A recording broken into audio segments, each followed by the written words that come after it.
região de Paris. O Roundup Ready foi especialmente formulado para trabalhos de grande porte. Essa é a nova versão do produto. Aqui diz que é biodegradável. É a versão anterior. Aqui não diz mais biodegradável, portanto não deve ser. É o mesmo produto. Acho que não podem mais usar esse termo. Não deve ser realmente biodegradável. Cuidado para não espirrar no meu rosto. Fique tranquilo, não sou assassino. Iowa, Estados Unidos. Tenho certeza que esta soja Roundup Ready já está pronta para ser colhida. Os grãos estão com cerca de 11,5% de umidade, portanto estão perfeitos para a colheita. A primeira vez que ouvi falar sobre a soja Roundup Ready foi em uma revista de agricultura há uns 8 anos, e parecia uma inovação. A soja tem uma proteína inserida geneticamente na planta para ser resistente ao herbicida Roundup. O Roundup é pulverizado nas plantas e há muitas vantagens. Se olhar para o meu campo, não verá ervas daninhas. Seguindo criteriosamente as instruções da embalagem, o Roundup não é prejudicial para os seres humanos, animais e nem para o meio ambiente. A marca registrada Monsanto é produzida na Bélgica. Não jogue o herbicida nos caracóis, senão não poderei comê-los. Cuidado com os morangos. Eu diria que os agricultores europeus deveriam experimentar a tecnologia Roundup Ready. Sinceramente, é boa para o meio ambiente, é um sistema sustentável. Então, experimente.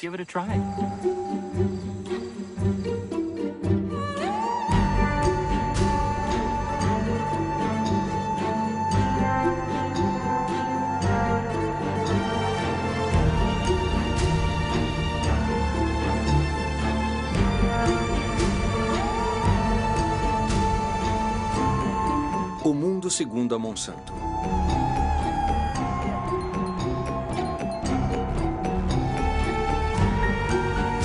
Propriedade particular. Não ultrapasse.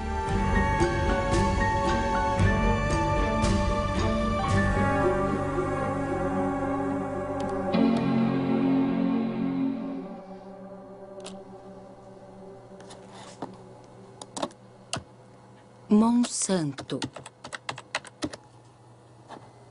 Durante mais de 20 anos, andei pelo mundo e em toda parte ouvia falar dessa multinacional americana. Mas o que ouvi nem sempre foi positivo. Para saber mais, naveguei pela internet durante meses e comecei a juntar as peças do quebra-cabeça. No website, a Monsanto se posiciona como uma empresa de agricultura cujo objetivo é ajudar agricultores a produzir alimentos mais saudáveis e reduzir o impacto da agricultura sobre nosso meio ambiente. Seu carro-chefe é o Roundup, o herbicida mais vendido no mundo nos últimos 30 anos.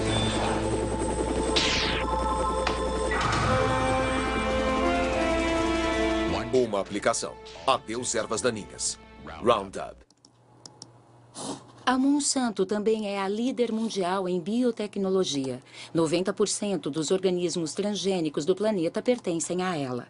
A maioria foi modificada geneticamente para resistir à aplicação do Roundup. É o caso da soja Roundup Ready. St. Louis, Missouri, Estados Unidos.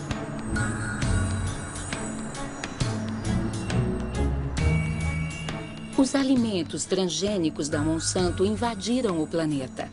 Mas nunca um produto despertou tanta polêmica e protestos ardorosos. Por quê? Afinal, o que está em jogo com os transgênicos? O passado da empresa poderia esclarecer quem ela é ou diz ser atualmente? Fundada em 1901 em St. Louis, Missouri, nem sempre atuou no setor de agricultura e era uma das maiores indústrias químicas do século XX. A química trabalha para você. E certamente a Monsanto está trabalhando para você. Monsanto, onde a química criativa faz maravilhas por você. As maravilhas apregoadas neste comercial fizeram da Monsanto uma das empresas mais controversas da era industrial. Plástico poliestireno. Agente laranja. Aspartame. Hormônio de crescimento bovino. PCBs ou bifenilas policloradas.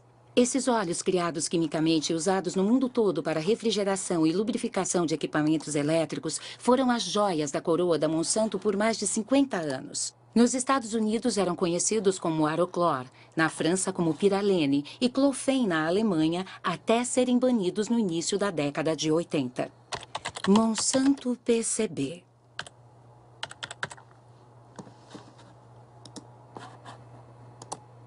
Um artigo de 2002 do Washington Post denuncia: a Monsanto escondeu décadas de poluição. Isso aconteceu em Anniston, no Alabama. Anniston, Alabama, Estados Unidos.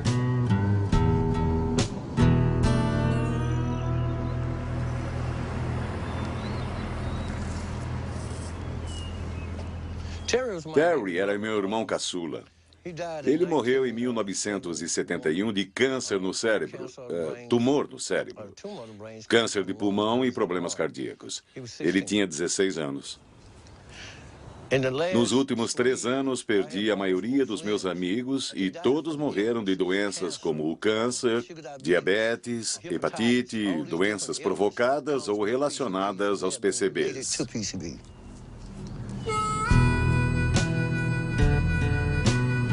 Esta é a rodovia Monsanto.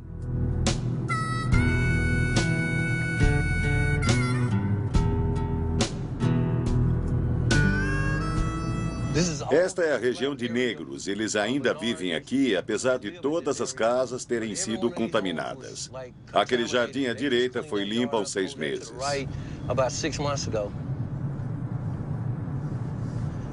Tudo isso eram lares. As pessoas viviam aqui, mas tiveram que se mudar. Digo, as casas foram demolidas.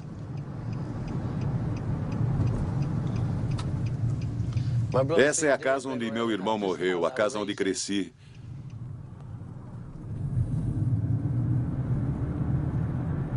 Está vendo ali? Eles enterraram PCBs por lá. A Monsanto tinha autorização para enterrar PCBs em Anniston. Esse é o córrego Snow Creek, aqui onde cimentaram. Os PCBs que a fábrica despeja vêm até aqui. É lixo tóxico e nunca disseram a ninguém, mas disseram ao Estado. O Estado não nos avisou.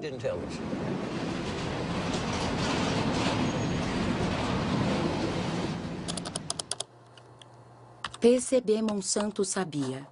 Mas o que exatamente? Uma organização para a proteção do meio ambiente em Washington, D.C., liderada por Ken Cook, colocou na internet arquivos internos da Monsanto. A maioria está classificada como confidencial. Confidencial. Leia e destrua.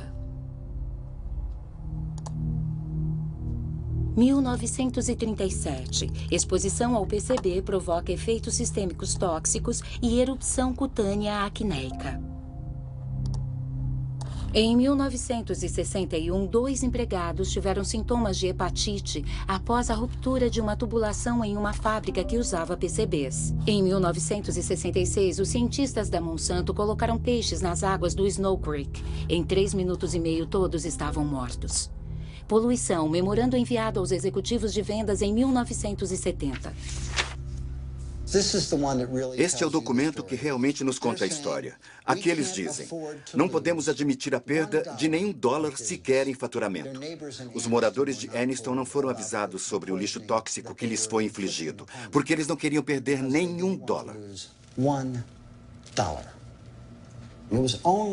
E somente quando os representantes legais dos cidadãos de Anniston forçaram a Monsanto, juridicamente, a apresentar esses documentos secretos internos, que soubemos o que eles sabiam. Eles sabiam de toda a verdade desde o início. Eles mentiram, esconderam os fatos de seus vizinhos, em muitos casos esconderam das autoridades. E quando informaram essas autoridades que exigiam medidas imediatas, as autoridades, em vez de ficar ao lado do povo que foi envenenado, ficaram ao lado da empresa, ao lado da Monsanto. Isso é absolutamente monstruoso e imperdoável.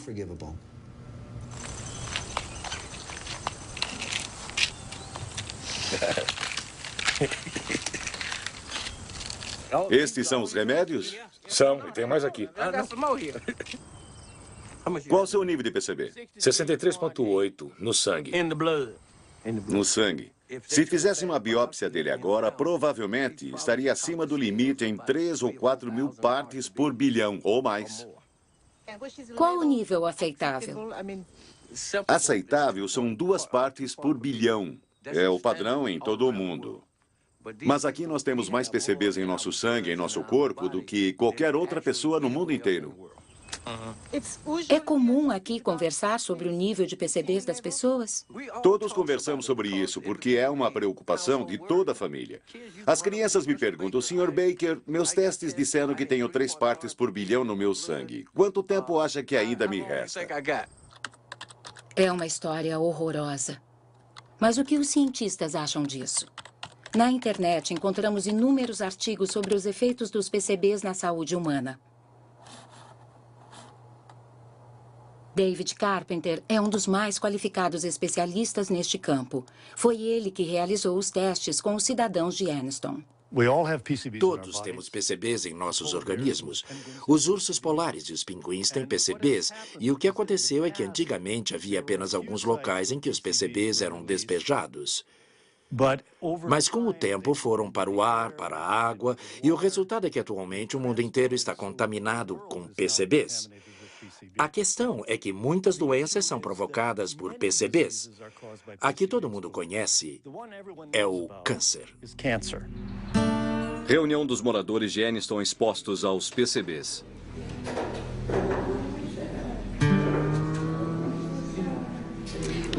Os resultados dos meus testes foram 202 partes por bilhão no meu organismo. Mulheres com PCBs em seus corpos dão à luz a crianças com grave retardamento mental. 29,6. Provocam redução das funções tireoidianas. Mais de 1.800. Provocam alterações nos hormônios sexuais. Só peço que me deixem morrer em paz. Morrer em paz. E eles irão pagar pelo que fizeram conosco.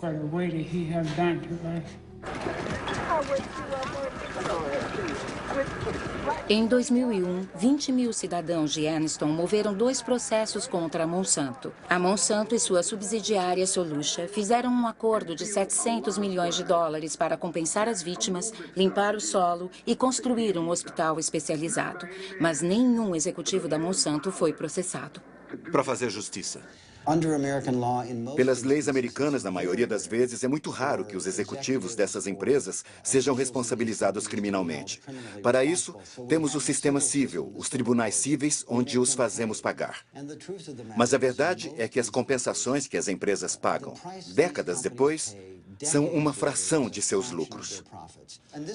Por isso, vale a pena manter esses problemas em segredo. E nos perguntamos o que estarão escondendo nesse exato momento. Devo dizer, não podemos jamais confiar em uma empresa como a Monsanto para falar a verdade sobre a poluição ou sobre produtos. Não podemos confiar neles. Ken Cook diz que não podemos confiar em uma empresa como a Monsanto. E no caso do Roundup, o herbicida preferido mundialmente usado tanto por jardineiros quanto por agricultores? De que se trata exatamente? Roundup é o nome comercial que a Monsanto deu ao glifosato, assim chamado herbicida não seletivo ou mata-mato, porque ele destrói todas as plantas. Vendido pela primeira vez em 1974, deve-se o tremendo sucesso à afirmação da Monsanto de que é biodegradável e bom para o meio ambiente. Esse é Roundup, o primeiro herbicida biodegradável. Destrói as ervas daninhas desde a raiz, mas deixa o solo e o osso do Rex livres de poluição. Roundup, o assassino de ervas daninhas. Roundup biodegradável. Ken Cook estava certo. A empresa foi considerada culpada por propaganda enganosa 2 vezes. A primeira vez foi em Nova York, em 1996, e a segunda na França, em 2007. Os juízes concluíram que as frases biodegradável, deixa o solo limpo e respeita o meio ambiente eram propaganda enganosa. Segundo um especialista, um teste conduzido pela própria Monsanto provou que apenas 2% do produto havia sido assimilado após 28 dias. É por isso que a Monsanto retirou a palavra biodegradável das embalagens. Mas isso não é tudo. Muitos estudos científicos provaram que o Roundup é altamente tóxico. Por exemplo, ele provoca disfunções na divisão celular, como mostra o estudo do professor Robert Bellet.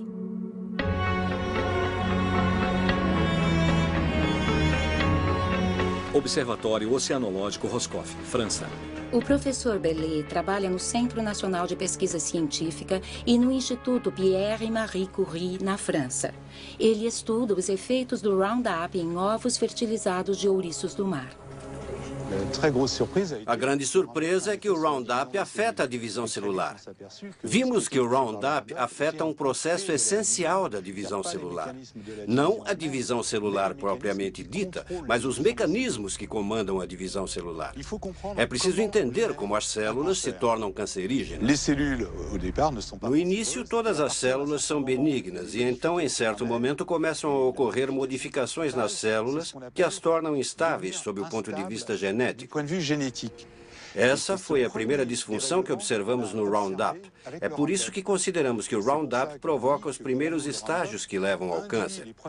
Tivemos muito cuidado em não dizer que ele não provoca o câncer, porque talvez esse câncer não se desenvolva durante 30, 40 anos. Instabilidade genética. E o câncer começou. Mas ficou clara imediatamente a importância dessas descobertas para os usuários do produto. Especialmente porque a dosagem que testamos foi muito inferior à que as pessoas usam normalmente. Sabíamos que precisávamos alertar a população imediatamente e pensei que o melhor caminho seria comunicar à administração. Então fiquei chocado, muito chocado, porque me mandaram ficar calado sobre o que está por trás dos alimentos transgênicos. Que testemunho inacreditável! A toxina do Roundup foi ocultada para não prejudicar o desenvolvimento dos transgênicos. Vamos voltar então para a criação dos transgênicos. Segundo o site da Monsanto, a soja Roundup Ready foi lançada no mercado em 1996, quando os primeiros cultivos foram aprovados nos Estados Unidos. Os agricultores que usaram essas sementes pertenciam à Associação Americana da Soja, cujo endereço está no site da Monsanto. John Hoffman é seu vice-presidente e defensor ardoroso da biotecnologia. Na primavera, eu pulverizo com uma aplicação de Roundup para matar as ervas daninhas que nascem no começo da estação. E após 6 a 7 semanas, faço uma segunda aplicação para ficar livre dessas pragas por 1 ano. Quando não havia a tecnologia Roundup e as plantações tinham ervas daninhas, precisávamos andar pelos campos e arrancá-las à mão. Era mão de obra intensiva. Agora, o sistema de soja Roundup Ready me economiza tempo e dinheiro. Sem dúvida, esta nova maravilha da Monsanto tem de tudo para seduzir os agricultores. Mas como ela funciona? Como pode uma planta de soja sobreviver às aplicações do Roundup? Essa é uma célula de soja. Em seu núcleo está o DNA que contém o código genético dos grãos.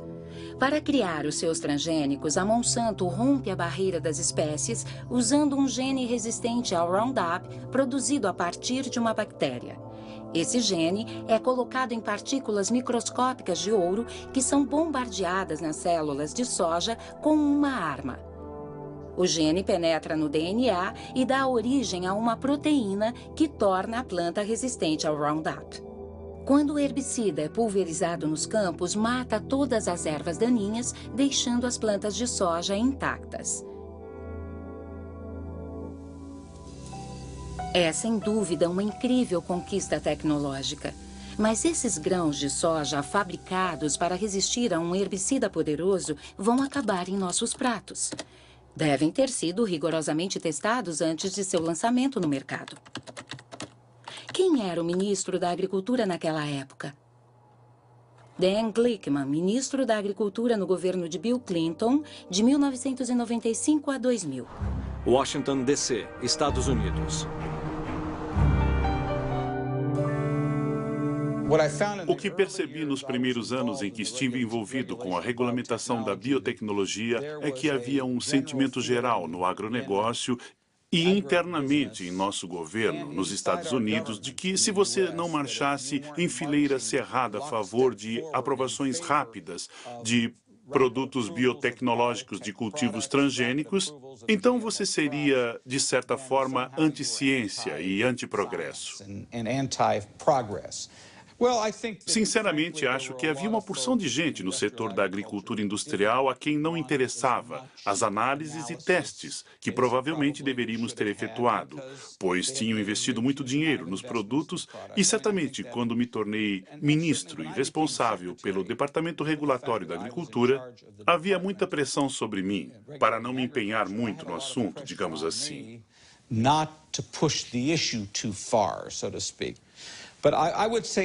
Quando abri minha boca na administração Clinton, fui criticado, não só pela indústria, mas também por algumas pessoas do governo.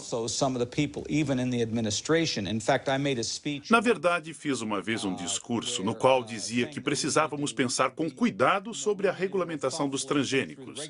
E algumas pessoas dentro da administração Clinton, principalmente da área do comércio, ficaram muito chateadas comigo. Como pode o ministro da Agricultura questionar nosso regime regulatório? Isso mostra que, nos Estados Unidos, o ministro da Agricultura não tem a menor chance contra as multinacionais. Mas como foi a regulamentação dos transgênicos nos Estados Unidos? A norma mais importante foi emitida pela FDA, a Administração de Alimentos e Medicamentos, que é responsável pela regulamentação da segurança de alimentos e medicamentos. Título: Alimentos derivados de novas variedades de plantas. Data: 29 de maio de 1992. Princípio 1. Os alimentos obtidos a partir de modificações genéticas são regulamentados segundo as normas já existentes aplicáveis aos alimentos produzidos a partir do cultivo tradicional. Obviamente, a FDA decidiu não criar uma nova categoria específica para os transgênicos. Para mais informações, contatar James Mariansky, que chefiava o Departamento de Biotecnologia na época. Cidade de Nova York, Estados Unidos.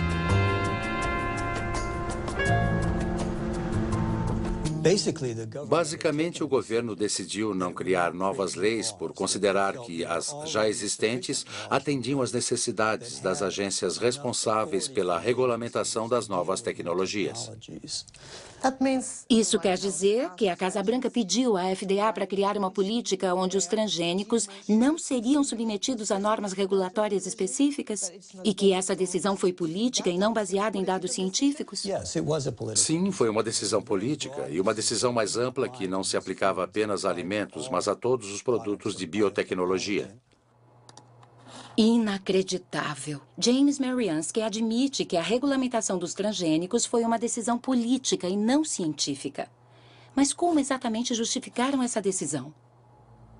Princípio 2. Os componentes dos alimentos obtidos a partir de modificações genéticas são os mesmos ou substancialmente similares aos elementos encontrados nos alimentos tradicionais. Em outras palavras, a FDA considera que uma planta geneticamente modificada é equivalente a uma convencional. O princípio, que denominaram equivalência substancial, foi adotado em todo o mundo e é hoje o cerne do debate entre os defensores da biotecnologia e os adversários dos transgênicos. Como pôde a FDA decidir que uma planta transgênica é idêntica a uma planta convencional? O que sabemos é que os genes introduzidos nos grãos hoje, usando biotecnologia, produz proteínas muito similares às que consumimos há séculos. Essa é a posição oficial da FDA sobre o assunto, contestada por Jeffrey Smith, autor de vários livros sobre transgênicos. Michael Hansen, perito científico da Associação dos Consumidores dos Estados Unidos, e pelo escritor Jeremy Rifkin, que foi o primeiro a denunciar o princípio da equivalência substancial. Os cultivos transgênicos são uma realidade graças à manobra da FDA. Eles disseram que os alimentos não eram diferentes. Usaram as expressões substancialmente equivalente, não significativa ou uniformemente diferentes e acabaram chegando a uma terminologia conhecida, geralmente reconhecida como segura, ou GRAS. Para alguma coisa ser geralmente reconhecida como segura, é necessário que haja a publicação e revisão científica de inúmeros estudos, além de consenso absoluto na comunidade científica. Com os transgênicos não houve nenhum dos dois. O que a FDA estava dizendo é que se introduzíssemos um gene em uma planta, esse gene era DNA.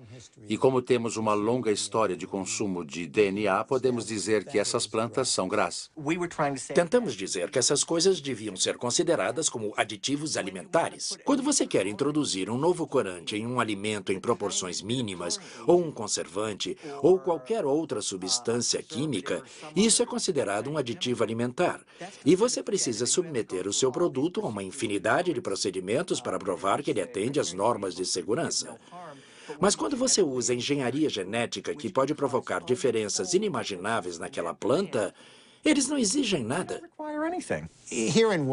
Aqui em Washington, se você fosse tomar um drink em um daqueles bares frequentados por lobistas, todos ririam da sua cara. Saberiam que é uma piada se falar da equivalência substancial.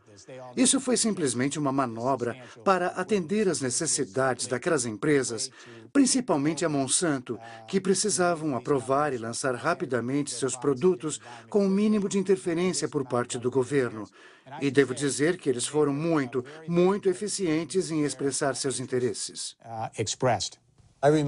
Eu me recordo de reuniões onde os cientistas da Monsanto se encontraram com os cientistas da FDA, nas quais foram apresentadas todas as modificações que estavam sendo feitas e de que forma, e basicamente o que os cientistas da Monsanto diziam é que esses produtos deviam ser regulamentados. Nunca vi uma situação como esta, em que uma empresa tenha uma influência tão poderosa sobre os níveis mais altos de poder de decisão de regulamentação, como no caso da Monsanto com seus transgênicos no governo. Nesta cobertura jornalística, vemos a visita de George Bush Sr. a uma fábrica da Monsanto 9 anos antes do lançamento da soja Roundup Ready. Eu vou mostrar alguns procedimentos que realizamos quando transferimos genes de um organismo para outro. E o senhor vai efetuar na prática as manipulações que fazemos no laboratório, onde retiramos o DNA, selecionamos e combinamos diferentes partes. E depois... Depois juntam. Isso, depois juntamos. Este tubo de ensaio contém DNA proveniente de uma bactéria. O DNA tem a mesma aparência, seja ele de uma planta ou de um animal. Entendo. E com isso, o que você vai obter? Uma planta mais forte ou uma planta que resiste... Neste caso, uma planta que resiste ao herbicida. Entendi. Temos um herbicida fabuloso. Essa é a química. Quando George Bush Sr. fez seu tour pela fábrica, era o vice-presidente de Ronald Reagan. Para esse governo, a palavra de ordem era desregulamentação. A intenção era expandir a indústria, eliminando o que a Casa Branca chamava de obstáculos burocráticos, como testes de segurança ambiental e de saúde pública, que eram exatamente os problemas da Monsanto. No momento, estamos com uma solicitação no Ministério da Agricultura para testar o produto pela primeira vez em uma fazenda em Illinois este ano. E estamos ficando doidos com isso. Os gastos aumentam e nada acontece. Devo dizer que não podemos nos queixar da forma que o Ministério lida com isso. Estão procedendo corretamente porque é tudo muito novo e querem ter certeza do que estão fazendo. Mas se até setembro não tivermos autorização, poderemos dizer algo diferente. Podem falar comigo. Estamos no ramo de desburocratização. Talvez possamos ajudar.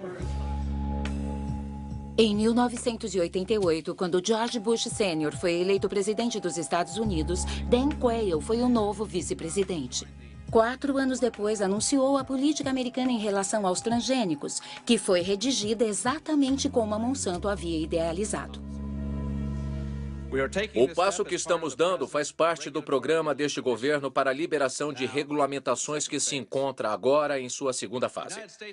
Os Estados Unidos são hoje o líder mundial em biotecnologia e pretendemos continuar a sê-lo. Somente em 1991, esta indústria respondeu por um faturamento de 4 bilhões e até o ano 2000 prevê-se que atinja o patamar dos 50 bilhões. Isto é, se conseguirmos conter o excesso de regulamentações desnecessárias. Você acha que foi uma conspiração? Conspiração é uma palavra muito forte. Sob o ponto de vista corporativo, foi um golpe brilhantemente executado. Um senhor chamado Michael Taylor foi nomeado administrador adjunto da FDA exatamente na época que a política estava para ser definida. Quem é Michael Taylor? Na internet, temos apenas uma imagem deste homem que exerceu seu poder de uma forma muito discreta. Atualmente, ele lidera a Fundação Recursos para o Futuro.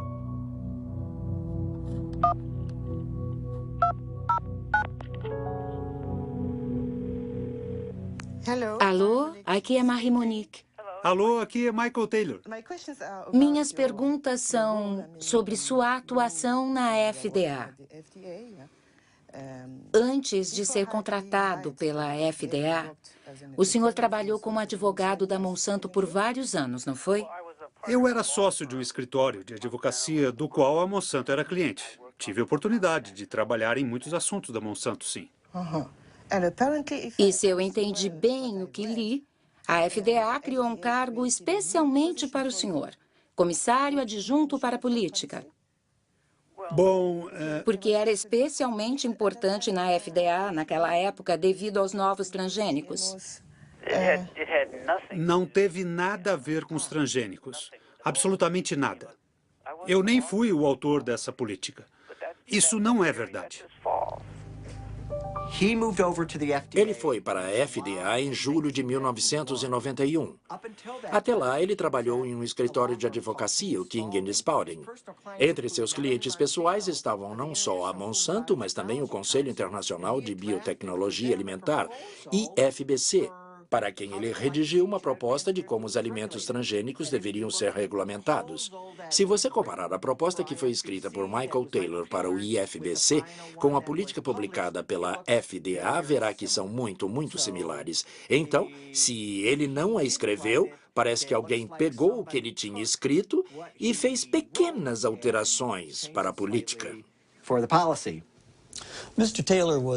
O Sr. Taylor era o comissário adjunto na época e o responsável por assegurar a liderança para o projeto. Como uma espécie de chefe, de líder, um elaborador da política, assegurar que o projeto fosse finalizado. A Monsanto jogou suas cartas muito bem, tanto do ponto de vista político quanto regulatório. Eles tiveram um papel fundamental para a aprovação do hormônio de crescimento bovino e também para a forma como a questão da engenharia genética foi conduzida. Michael Hansen acabou de mencionar o hormônio de crescimento bovino. O que vem a ser isso? Trata-se de um hormônio transgênico que, injetado nas vacas, aumenta a produção de leite em 20%. Seria um eufemismo dizer que recebeu algumas críticas. Os hormônios ameaçam nossa saúde. Veneno mortal. Manipulação. Chamado RBGH, hormônio de crescimento bovino recombinante, a Monsanto começou a vendê-lo para produtores de laticínios em 1994, sob o nome comercial Posilac. Propaganda para produtores de laticínios.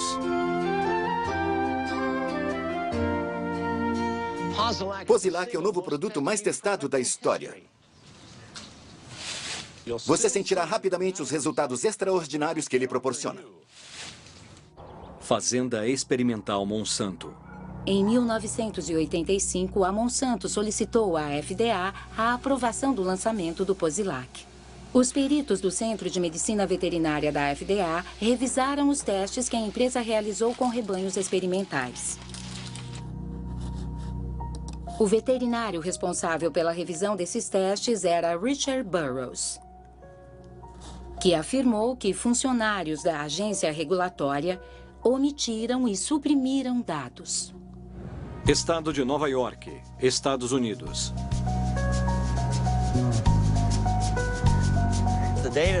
Os dados que a Monsanto nos apresentou não estavam completos. Faltavam várias informações importantes para a indústria de laticínios. Eles não abordavam questões importantes como a incidência de doenças como a mastite, que é uma infecção nas glândulas mamárias, e problemas de reprodução.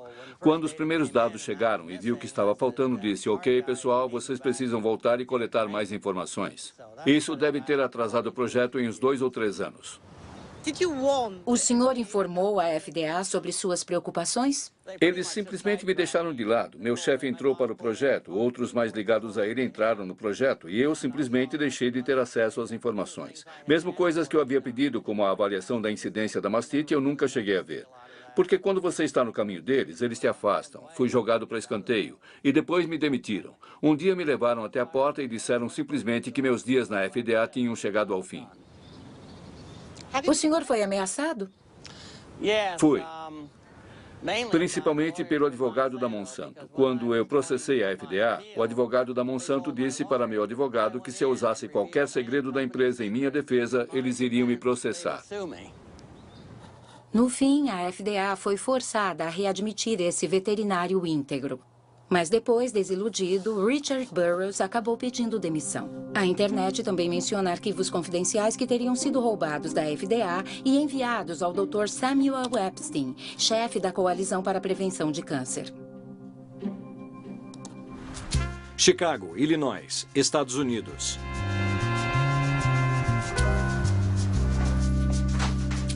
Em 1990, Samuel Epstein publicou um artigo no The Milkweed, o jornal mais importante da indústria de laticínios, editado por Pete Harding.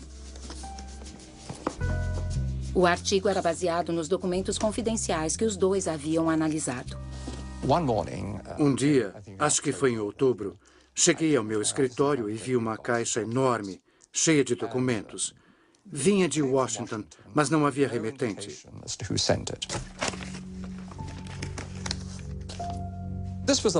A caixa continha arquivos de todos os registros da Monsanto que haviam sido apresentados à FDA sobre os testes veterinários realizados nos últimos 6 anos. Isso foi muito divertido. Muitos dos documentos eram documentos originais e, como diz aqui, confidenciais. Contém informações confidenciais que não podem ser reproduzidas, reveladas a pessoas não autorizadas ou enviadas para fora da companhia sem expressa autorização. Como jornalista investigativo, esse é o tipo de matéria que adoro escrever. Com a revelação dessa informação, a Monsanto e a FDA ficaram muito irritadas.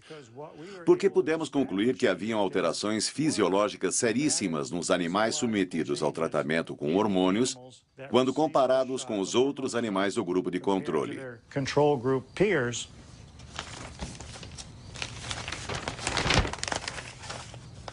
Por exemplo, o tamanho dos ovários das vacas que receberam os hormônios sintéticos de diferentes grupos de tratamento aumentou em 34%, 42% e 44%. Os arquivos roubados também demonstram a ocorrência de graves problemas de reprodução. O que dizem os funcionários da Monsanto? Os dados são conclusivos. Nós fornecemos os dados brutos e o sumário analítico, que não foi feito por nós, para embasar a autorização. Todas as autoridades de saúde que analisaram o hormônio o consideraram absolutamente seguro para os consumidores. Para a Monsanto, o hormônio não é apenas seguro, mas também é benéfico para os consumidores. Como a composição química do leite não se altera com o Posilac, as propriedades de produção e gosto do produto permanecem as mesmas. É inverídico, é uma tremenda mentira. Use o adjetivo que quiser. É um produto muito diferente de diversas formas. Primeiro, há uma elevada incidência de mastite nas vacas e há pus no leite. Depois há os antibióticos, dados às vacas para tratar a mastite. Então pode haver a presença de uma ampla gama de antibióticos no leite. Além disso, mas muito importante, há uma elevação considerável nos níveis de IGF-1, fator de crescimento de insulina símile 1. Nos últimos anos, foram realizados cerca de 60 estudos demonstrando a correlação entre índices elevados de IGF-1 e os cânceres de mama, de cólon e de próstata. Absolutamente inacreditável. Será que outros países aprovaram o RBGH? Parece que o hormônio foi banido na Europa e no Canadá. Canadá? Estranho, porque as autoridades canadenses costumam adotar como modelo as decisões da FDA. RBGH. Escândalo no Ministério da Saúde do Canadá. Monsanto acusada de tentar subornar o Ministério da Saúde canadense para a aprovação do RBGH. Eu, Margaret Haydon, prometo dizer a verdade. Em outubro de 1998, 3 cientistas do Ministério da Saúde do Canadá testemunharam em uma comissão do Senado para impedir a aprovação do hormônio transgênico. O escândalo tornou-se público graças ao Dr. Shiv Chopra, que o denunciou. Toda a verdade, nada mais que a verdade. Que Deus me ajude. A pergunta que eu me fazia era qual a verdade que eu deveria contar. A que eu conheço ou a que o ministro está me mandando contar? Este era o meu conflito. O que quero saber é, a Monsanto fez lobby com algum de vocês? Qualquer um? Doutora Haydon? Eu participei de uma reunião, acho que foi em 1989 ou 90, com representantes da Monsanto, meu supervisor, Dr. Grennon, e meu diretor, o Dr. Messier. Nessa reunião, esta empresa fez uma oferta de 1 a 2 milhões de dólares. Não sei o que aconteceu depois, mas no final dessa reunião, meu diretor disse que informaria os seus superiores sobre o ocorrido. E como reagiu a Monsanto? Bom, a Monsanto não negou que fez a oferta de 1 a 2 milhões de dólares nessa reunião. Mas depois eles tentaram dizer essa verba era para fazer mais pesquisas no Canadá, para testar mais vacas, o que fosse preciso. Mas isso foi o que aconteceu no Canadá e o hormônio não foi aprovado. E com base nas revelações do Canadá, o Parlamento Europeu vetou-o para sempre. Agora, de repente, nós 3, Margaret Haydon, Gerard Lambert e eu, fomos demitidos por desobediência. Foram despedidos? Os 3. Agora a nossa briga é no tribunal. Digam não ao hormônio de crescimento bovino. O Congresso dos Estados Unidos também abriu uma investigação a pedido dos opositores do RBGH que não aceitavam a proibição do rótulo sem RBGH nas embalagens de leite. Mas o mais curioso é que essa investigação nunca foi concluída. Hormônio de crescimento bovino, o BGH, testa a aceitação da engenharia genética pelos consumidores. No lixo! Joga no lixo! O hormônio bovino foi a primeira grande aplicação da biotecnologia na indústria alimentícia. E a Monsanto é uma corporação extremamente poderosa, com muitas ramificações nos primeiros escalões do governo e órgãos regulatórios. Acho que a ética predominante no governo federal era: a biotecnologia é tão importante que não podemos deixar que questões menores, como a saúde das pessoas e dos animais, a atrapalhem. A FDA o aprovou porque muitas pessoas que ocupavam posições-chave na Monsanto vieram para a FDA e conseguiram sua aprovação. É como portas giratórias, como uma hélice, uma espiral. Portas giratórias? Sim, portas giratórias. As portas giratórias não ocorrem apenas na agricultura, mas em muitas áreas. Donald Rumsfeld era o presidente da Cereal, que era uma subsidiária da Monsanto. Por favor, use as portas giratórias. O ex-embaixador do comércio, Mickey Cantor, foi para o Conselho de Administração da Monsanto. Por favor, use as portas giratórias. O juiz Clarence Thomas, da Suprema Corte, também trabalhou para a Monsanto. Portas giratórias da Monsanto. Vejamos o que estava acontecendo em 1999. Linda Fisher saiu da Agência de Proteção Ambiental e foi para Monsanto. Michael Friedman foi da FDA para Monsanto. Marcia Hale e Josh King, da Casa Branca, para Monsanto. Margaret Miller, da Monsanto, para a FDA. William Ruckelshaus, da EPA, para Monsanto, sem esquecer Michael Taylor, que foi e voltou várias vezes. Quando sua missão na FDA foi cumprida, o senhor voltou para Monsanto e se tornou vice-presidente de relações com a comunidade. Certo. Então não há conflito de interesses para o senhor? Não. E, de novo, regras são regras. E eu sempre atuei dentro das regras. Acho que, em termos de aceitação pela população, a empresa cometeu um erro atrás do outro. Se você está criando uma estratégia para levar o público a entender e aceitar uma nova tecnologia, fazer a primeira aplicação dessa tecnologia em um produto como o leite, do qual temos muito mais do que precisamos, ajudou a criar, sabe, um clima de... Suspeita. Sim, suspeita. A ideia de que em nenhum alimento transgênico as empresas não precisam submetê-lo à aprovação da FDA como é exigido na Europa é insuficiente. Não basta para obter a confiança e a aceitação pública. Eu, pessoalmente, disse que o Congresso deveria mudar a lei. Deveria ser criado um sistema de notificação obrigatória, assegurando que cada produto seja avaliado pela FDA e que esta emita um parecer sobre sua segurança.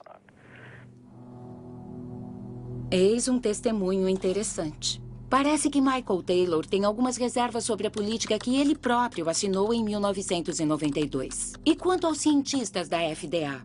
Houve consenso sobre a regulamentação dos transgênicos? Documentos da FDA mostram que a entidade ignorou as advertências de seus próprios cientistas. Escrito por Steven Drucker. Iowa, Estados Unidos. O advogado Steven Drucker representa a coalizão das associações sem fins lucrativos, ONGs. Ele processou a FDA e a forçou a quebrar o sigilo de seus arquivos internos sobre os transgênicos. Recebemos mais de 44 mil páginas dos documentos da FDA que revelaram que a FDA vinha mentindo para o mundo, pelo menos desde 1992, se não antes. Mas eles continuaram a mentir e ainda mentem. Eles afirmam que houve um consenso absoluto na comunidade científica sobre os alimentos transgênicos serem tão seguros quanto seus equivalentes convencionais e que houve comprovação científica suficiente para corroborar esse consenso. Ambas as afirmações são grandes mentiras. Por exemplo, o Dr. Louis Preble, do grupo de microbiologia da FDA, escreveu: há uma grande diferença entre os tipos de efeitos inesperados que ocorrem no cultivo tradicional e aqueles encontrados na engenharia genética. O Dr. Preble também salientou em seu memorando que alguns aspectos da engenharia genética podem ser ainda mais perigosos. A preocupação que diversos cientistas da FDA expressaram era tão clara e inequívoca que a executiva da FDA responsável por reunir e avaliar as informações dos cientistas, doutora Linda Kahl, escreveu um memorando para o coordenador de biotecnologia da FDA, Dr. James Mariansky. Segundo arquivos da FDA, cujo sigilo foi rompido recentemente, houve muitas críticas dos próprios cientistas da casa, digo dos cientistas da FDA, à política de regulamentação dos transgênicos. Houve, por exemplo, um memorando enviado para o senhor por Linda Kahl. Certo. Ela afirmou: os processos de engenharia genética e cultivo tradicional são diferentes. E cultivo tradicional são diferentes. E segundo os peritos da agência, levam a riscos diferentes. A riscos diferentes. Acontece que nós tínhamos muitas pessoas com diferentes pontos de vista.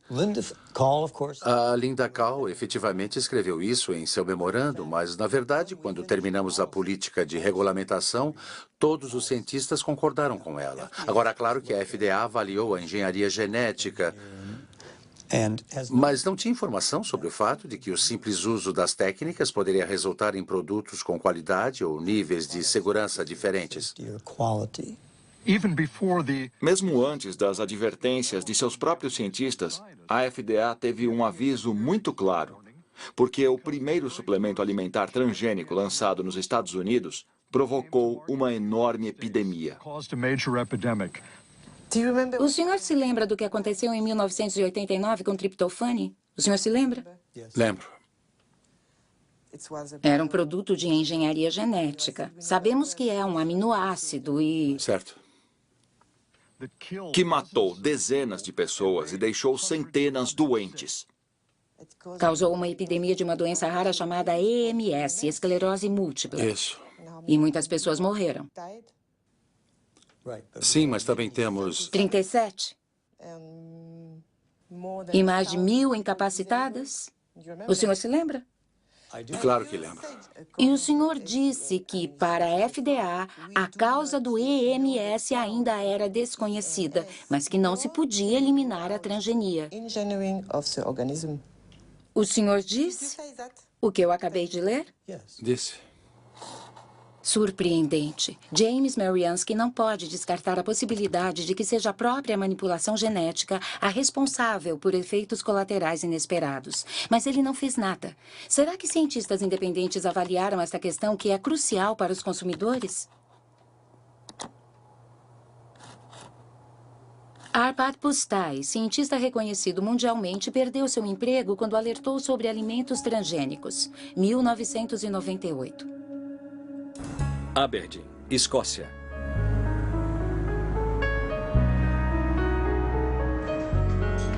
Arpad Pusztai trabalhava para o Instituto de Pesquisa Rowett, na Escócia. A pedido do ministro da Agricultura, dirigiu um estudo sobre batatas transgênicas, contando com uma verba de mais de 2 milhões de euros e uma equipe de 30 pesquisadores, com o objetivo de preparar a chegada dos alimentos transgênicos na Grã-Bretanha. Estávamos todos muito entusiasmados. Eu estava entusiasmado. O ministro da Agricultura pensava que se fizéssemos um estudo que contemplasse todos os aspectos, então isso seria um aval para quando os transgênicos chegassem ao nosso mercado. Poderíamos dizer que uma das instituições de pesquisa mais conceituadas e isentas da Europa os tinha avaliado e considerado seguros.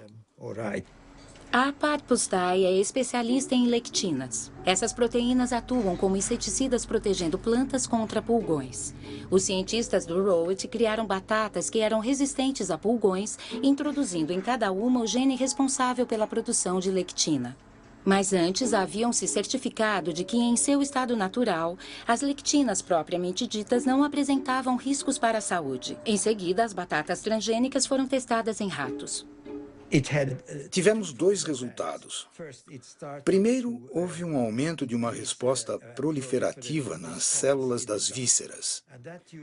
Isso é indesejável, porque é possivelmente... Eu não estou dizendo que é cancerígeno, mas pode ter um efeito coadjuvante em um tumor induzido quimicamente. Outro efeito é que o sistema imunológico disparou. E isso nós não sabíamos se era bom ou ruim. Mas, com certeza, as batatas transgênicas foram reconhecidas como um corpo estranho. E estávamos convencidos que a inserção causava o problema, e não o transgene em si.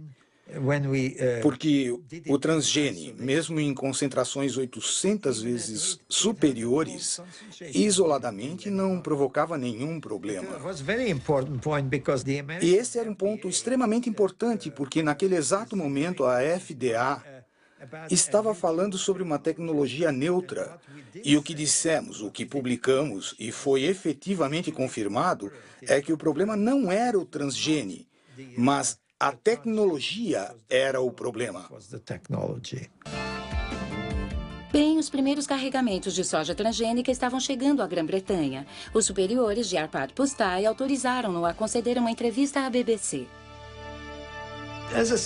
Como cientista, trabalhando ativamente no campo da pesquisa, eu posso dizer que considero extremamente injusto que os cidadãos britânicos sejam usados como cobaias.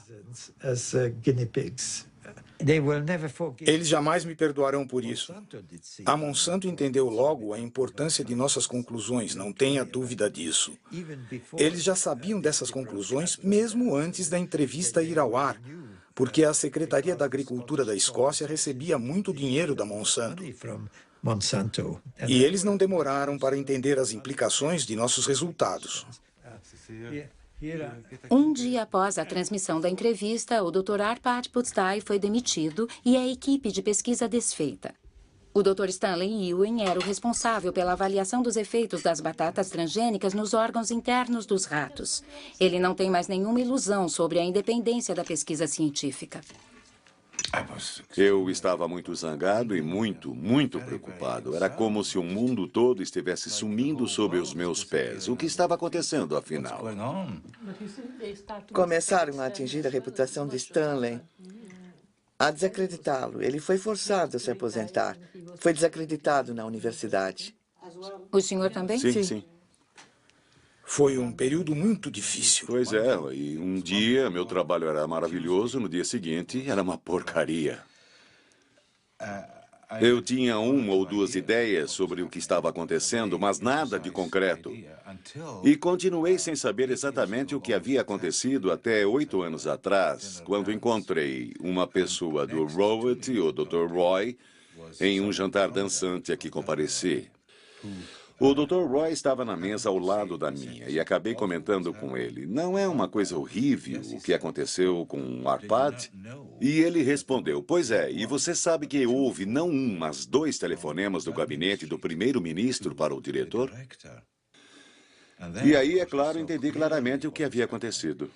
Era uma coisa supranacional, por assim dizer, uma pressão sobre o governo de Tony Blair para acabar com este trabalho que, para os americanos, ameaçava sua base industrial. A indústria de biotecnologia, para ser mais exato. O escândalo de Arpad Pusztai deflagrou uma rejeição em massa dos transgênicos na Grã-Bretanha, sob a liderança do Greenpeace. Um ano mais tarde, Robert Shapiro, presidente da Monsanto naquela época, concordou em participar de uma teleconferência organizada pelo Greenpeace. Estas são as únicas imagens disponíveis do ex-presidente, que levou a empresa para a era da biotecnologia com o slogan Alimentação, Saúde e Esperança. A Monsanto fez investimentos vultuosos e não mediu esforços para colocar os seus produtos em todos os cantos do globo com o apoio irrestrito de multinacionais de produtos alimentícios, distribuidores, empresas de comunicação, organismos regulatórios e até de governos. Para nós, vocês não agem como uma empresa de vida e esperança, mas sim como intimidadores e agressores tentando nos impor seus produtos à força. Só tenho a dizer que se sou intimidador e agressor, não tenho tido muito sucesso. Mas preciso enfatizar que a biotecnologia é uma ferramenta. Por si só, a biotecnologia não é boa nem má. Ela pode ser usada bem ou mal. Os produtos hoje disponíveis no mercado foram avaliados mediante os processos de regulamentação que a sociedade estabeleceu para determinar não apenas sua segurança, mas também a proteção do meio ambiente pelos produtos em si.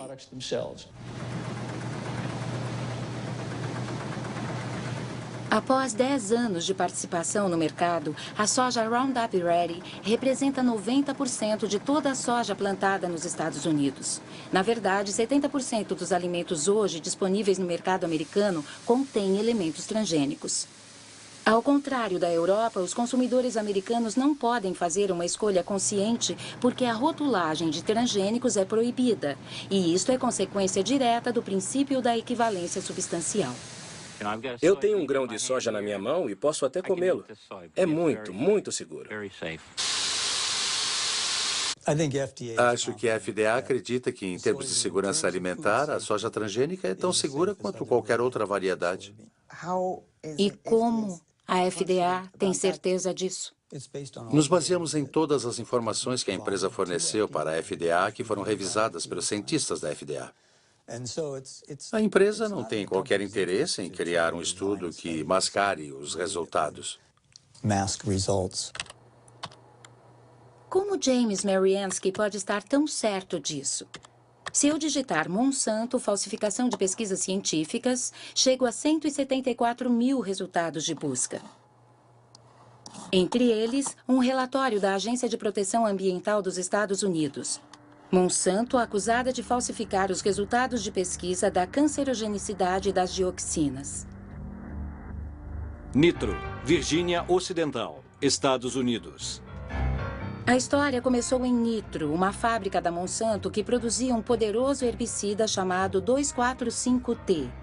Em 1949, uma explosão na fábrica provocou efeitos colaterais inesperados. 228 trabalhadores desenvolveram uma doença extremamente desfigurante, a chamada cloracne, provocada pela dioxina, subproduto altamente tóxico do 2,4,5-T.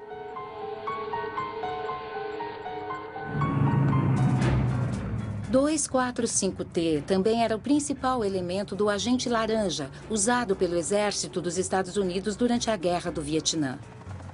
Durante a guerra, 40 milhões de litros de agente laranja, contendo cerca de 400 quilos de dioxina pura, foram pulverizados nas árvores do sul do Vietnã. 3 milhões de pessoas foram contaminadas, incluindo milhares de soldados americanos. Após 40 anos do fim da guerra, a dioxina continua a fazer vítimas. Hoje sabemos que este veneno provoca câncer e sérias malformações genéticas. Hospital Tudu, cidade de Ho Chi Minh, Vietnã.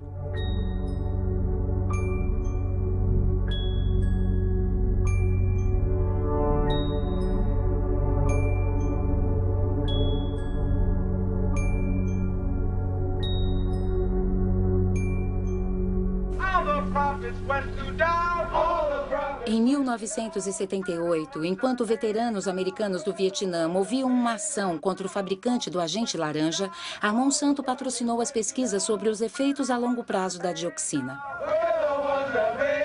A empresa pagou cientistas para comparar a saúde dos trabalhadores expostos durante o acidente da Nitro, 30 anos atrás, com a saúde de trabalhadores não expostos.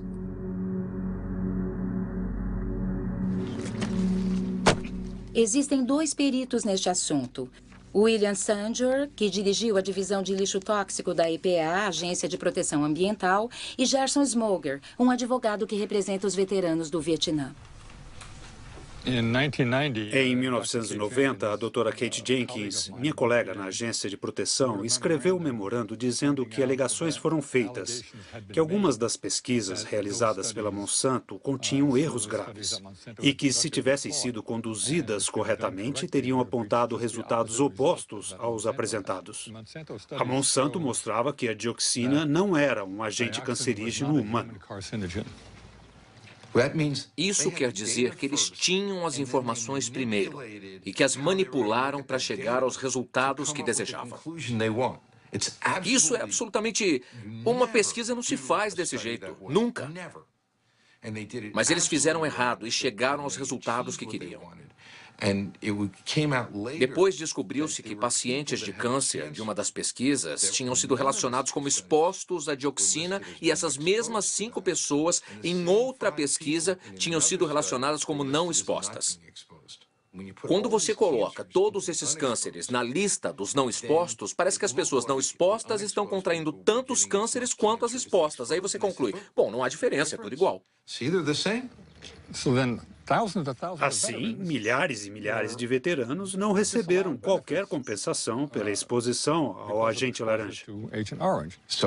Então, todas as políticas nos Estados Unidos foram afetadas por essas pesquisas por 7 a 9 anos. Como boa cientista e excelente colaboradora da EPA, e por sinal, uma pessoa absolutamente destemida, Kate Jenkins escreveu um memorando para a direção científica da EPA, pedindo-lhes que revisassem as 2 pesquisas e verificassem se haviam sido realizadas corretamente. O fato é que não houve qualquer investigação da Monsanto. Ela não existiu. Ninguém verificou as pesquisas. Ninguém. Ponto final. A única pessoa a ser investigada foi a Kate Jenkins, a denunciante. A pobre mulher teve sua vida transformada no inferno, foi perseguida, assediada, teve de mudar de emprego. Pensando na Monsanto hoje, quando eles dizem que os alimentos transgênicos são absolutamente seguros, o senhor confia? Não acredito em nada do que a empresa diz, nada. Eu poderia talvez acreditar numa entidade independente que avaliasse essas afirmações, dependendo da efetiva independência e eficiência dessa entidade. Exatamente. Para provar a segurança da soja Roundup Ready, a Monsanto realizou uma pesquisa que foi apresentada em 1996 por uma publicação científica respeitada. O estudo propunha-se a avaliar os efeitos da soja transgênica na saúde animal, especificamente em ratos. E foi cuidadosamente revisto por um cientista dinamarquês já falecido e por um especialista norueguês, Ian Prime. Lamento dizer que o valor científico deste estudo é muito pobre. É uma decepção, uma grande decepção. Principalmente porque este trabalho deveria dar respaldo ao princípio da equivalência substancial. Por exemplo, aqui diz que a alimentação dos animais proporcionou alguma certeza de que não haviam ocorrido mudanças significativas. Alguma certeza não é suficiente para mim. Eu não quero alguma certeza, eu quero 100% de certeza. Na página 723, eles dizem também que, exceto pela cor de um marrom mais escuro, os fígados têm aparência normal na necrópsia. Mas você não pode dizer isso sem examinar o interior do órgão, fazer secções mostrando no microscópio que não há diferença. Eles também usaram ratos mais velhos. Obviamente, se quiser evitar problemas, use animais adultos. Mas se você realmente quiser avaliar a ocorrência de alterações, deve usar animais mais jovens, é claro. De certa forma, podemos dizer que isso é tudo menos ciência, porque há uma porção de informações que deveriam ter sido apresentadas e sequer foram mencionadas. O senhor tentou ter acesso aos dados brutos? Eu não, mas um colega meu tentou, e foi extremamente frustrante. O tempo que ele passou indo de um escritório para outro, até finalmente ele receber um não como resposta. Se não houvesse nada a esconder, ver esse material não seria um problema. Pelo contrário, qualquer um se disporia a entregar os seus dados para que pudessem ser avaliados. Mas quando há uma recusa, você começa a suspeitar. Por quê? O que está acontecendo aqui?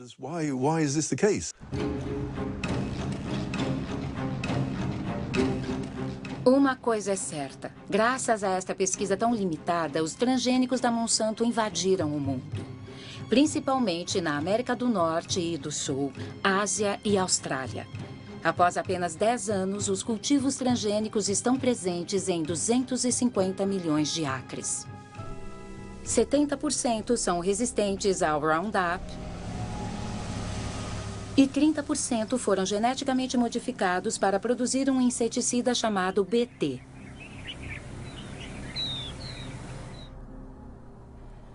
A partir de 2001, a empresa passou a publicar anualmente um documento intitulado O Nosso Compromisso, uma espécie de declaração ética na qual a Monsanto procura justificar suas práticas comerciais. Mas no centro da oposição aos transgênicos está o assunto de patentes.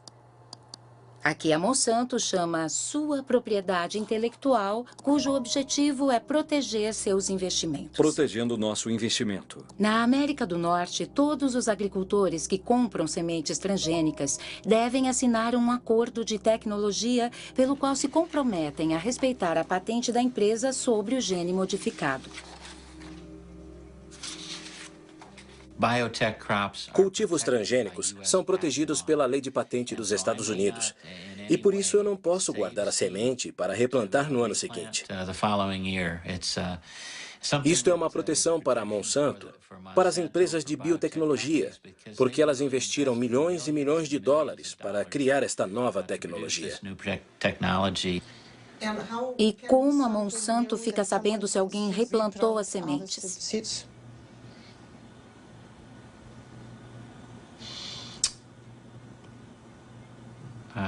Não sei como responder a isso. Não sei como eles iriam saber se alguém replantou as sementes. É uma boa pergunta para a Monsanto. A questão é tão delicada que a Monsanto prefere evitá-la, fazendo fantásticas promessas. Nos casos em que haja o aparecimento não intencional de nossas variedades de sementes nos campos do agricultor, trabalharemos com esse agricultor para que a questão seja resolvida atendendo aos interesses de ambos, agricultor e a empresa. Mas a realidade é bem menos idílica. O Centro para a Segurança Alimentar em Washington, D.C., publicou um estudo sobre agricultores processados pela Monsanto por não terem respeitado a patente das sementes. Descobriu pelo menos 100 processos e muitas falências. Entre as vítimas, Troy Roush, um fazendeiro de Indiana. Indiana, Estados Unidos.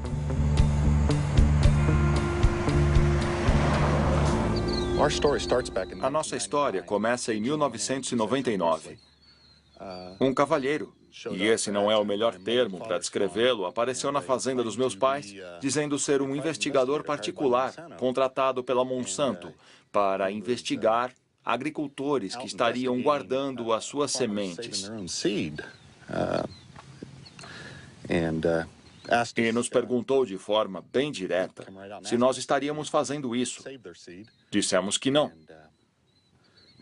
E mostramos todas as nossas compras de herbicidas e de sementes, os recibos, e dissemos inclusive onde os havíamos comprado, dizendo que ele podia ir às lojas e checar.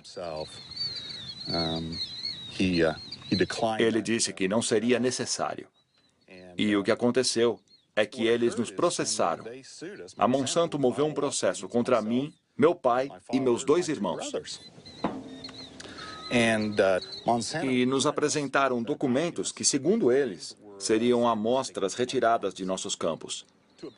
Quer dizer, para retirar as amostras, a Monsanto teve que invadir a nossa propriedade e roubar as amostras. Nesse ano, eu me lembro, tínhamos 492 acres plantados de soja Roundup Ready e tínhamos um contrato de sementes no qual os campos estavam claramente especificados. Não era problema, portanto, isolar os campos e todo mundo sabia disso. Por que então você fez um acordo com a Monsanto? Bom, depois de 2 anos e meio dessa situação, a família estava destruída.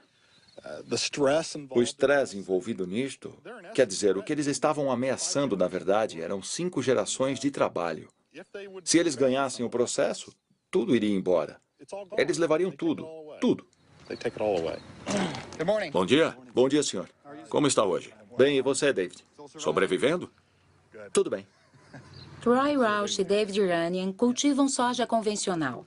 Eles foram vítimas da chamada polícia genética. Criada pela Monsanto para fazer valer a sua lei nos campos, a polícia genética aterroriza a América rural, onde os agricultores denunciam os métodos totalitários usados no mundo dominado pelo cultivo transgênico. Eu trouxe algumas fotos para te mostrar, Troy. Certo. Isso foi o que eu fiz para impedi-los de entrar na minha fazenda de novo. Para impedir qualquer um de entrar. Foi em julho de 2003. Eles vieram até minha casa. Eram mais ou menos 7 horas da noite. Quem veio? Os empregados da Monsanto. Me deram seus cartões de visita e me fizeram uma porção de perguntas sobre o tipo de soja que eu cultivava, o tipo de milho que eu cultivava, onde eu vendia os meus produtos, e eu disse, podem parar, a nossa conversa acaba aqui. Pois é, eles mudaram tudo por aqui. Isso tem a ver com a relação de confiança que você desenvolve com seus vizinhos, que não existe mais. Eu mesmo provavelmente só tenho 2 agricultores com quem converso que são mais próximos de mim. Vocês têm medo dos agricultores? Claro que sim. Não há defesa possível contra essa gente. Eles criaram uma industriazinha cujo único propósito é destruir a vida dos agricultores. Claro que temos medo. Então vocês têm medo de que um vizinho possa delatar vocês? Temos. Tem? Sim, tudo o que você tem que fazer é... Discar 1-800. Discar 1-800 Monsanto. Aliás, discar 1-800 Roundup. Eu me lembro deles incentivando os agricultores a usarem esse número gratuito para entregar os vizinhos. E por que a Monsanto faz isso? Para ter o controle. Sobre as sementes? Sim. Eles querem controlar as sementes, possuir a vida em si. O que quero dizer é que estamos falando da base da alimentação. Eles estão no processo de possuir os alimentos, todos os alimentos. Entre 1995 e 2005, a Monsanto comprou mais de 50 empresas de sementes no mundo inteiro. Essas empresas produziam milho, algodão, trigo e soja e também sementes de tomates, batatas e sorgo. Em toda a parte, as pessoas se preocupam com o monopólio da Monsanto, que a longo prazo ameaça dizimar todas as variedades não transgênicas. A Monsanto não concorda e fala apenas dos benefícios da biotecnologia, especialmente em países em desenvolvimento como a Índia. Os nossos produtos proporcionam benefícios econômicos significativos tanto para pequenos quanto para grandes agricultores. Em muitos casos, os agricultores obtêm cultivos com melhor qualidade e produtividade. Andhra Pradesh, Índia.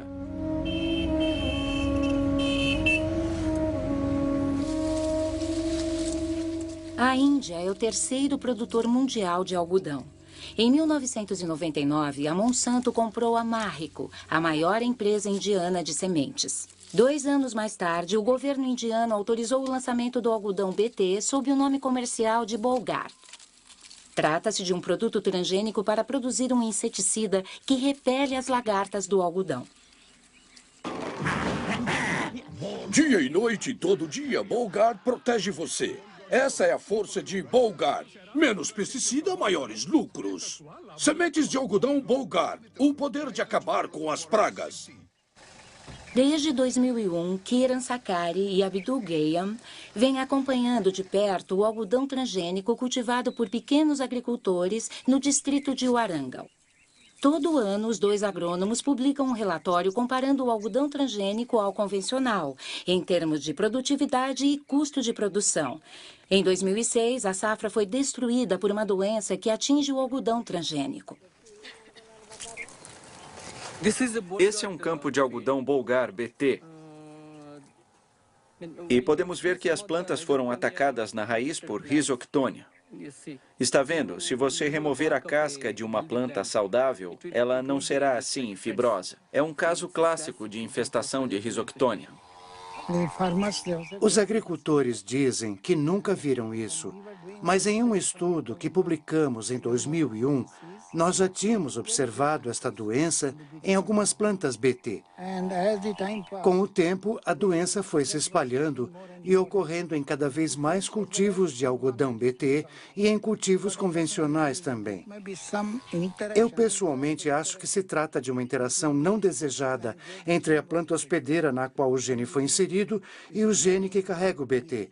Isso introduziu uma fraqueza na planta que agora não consegue resistir à Rhizoctonia. No site da Monsanto, eles dizem que o algodão BT reduz o uso de pesticida em 78% e produz melhores safras. Mas é uma mentira descarada. Após 70, 90 dias, você continua tendo de usar pesticida mesmo no algodão BT. Como se explica que tantos agricultores comprem sementes de algodão BT? Veja, os agricultores têm cada vez menos opções. Mesmo que queiram comprar sementes convencionais, eles não as encontram para comprar. Maharashtra, Índia. Atualmente, na Índia, a Monsanto controla quase todo o mercado de sementes de algodão e força os agricultores a comprarem as sementes a preços 4 vezes superiores aos das sementes convencionais. Pequenos agricultores se veem forçados a recorrer a agiotas, que cobram taxas de juros elevadíssimas. Quando a safra é ruim, o agricultor vai à falência, um círculo vicioso que está dizimando as aldeias da Índia.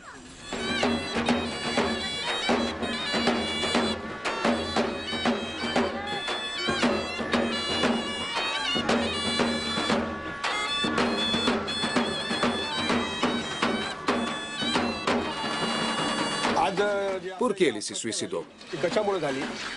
A safra foi muito ruim. Algodão BT? Sim, algodão BT. Alguma outra razão? Dívidas. Quantos anos ele tinha? 25. Ele bebeu 1 litro de pesticida.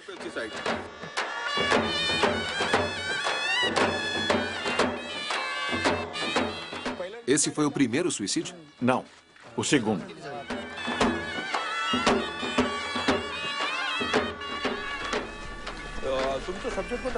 Tragédias como a que acabamos de testemunhar ocorrem 3 vezes por dia na região de Vidarbha, onde o algodão BT foi introduzido em 2005. Claro que o suicídio de agricultores na Índia não é novidade. Mas o algodão transgênico está levando-o a patamares absurdos. Porém, nesta batalha de Davi contra Golias, poucos se atreveram a denunciar este escândalo internacional.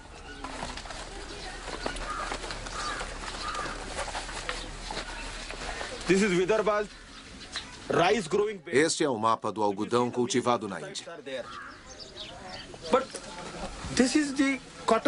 No primeiro ano, tivemos 600 suicídios, de junho de 2005 a junho de 2006. No segundo ano, que ainda não acabou, já tivemos 680 suicídios. Ou seja, é um desastre. É um desastre absoluto, sim. Todas essas tecnologias, seja genética ou biotecnológica, estão deixando os agricultores na total dependência do mercado, porque você tem que pagar muito mais pelas sementes e também tem que comprar pesticida. Eles dizem que não é preciso, que o BT dispensa pesticida, mas é uma grande mentira. Mas a Monsanto afirma no seu comercial que os cultivos transgênicos foram adaptados para os pequenos agricultores. O que acha disso? Só posso dizer que isso é completamente falso, uma mentira.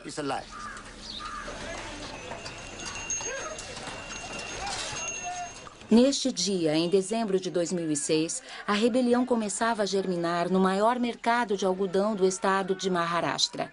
3 dias mais tarde, explodiram os tumultos nos quais foram presos dezenas de pequenos agricultores, entre eles Kishore Tiwari.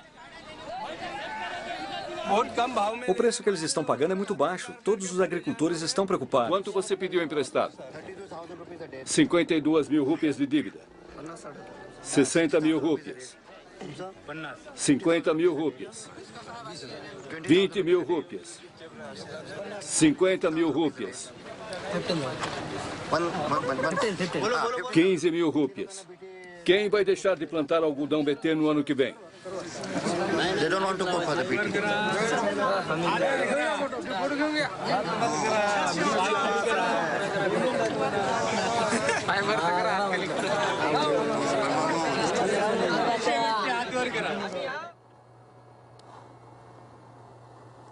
Sementes do Suicídio é o nome do livro da física Vandana Shiva. Ela recebeu o Prêmio Nobel Alternativo e dirige a organização Navidania, cujo objetivo é a conservação das sementes convencionais. Chega de transgênicos. Nova Delhi, Índia.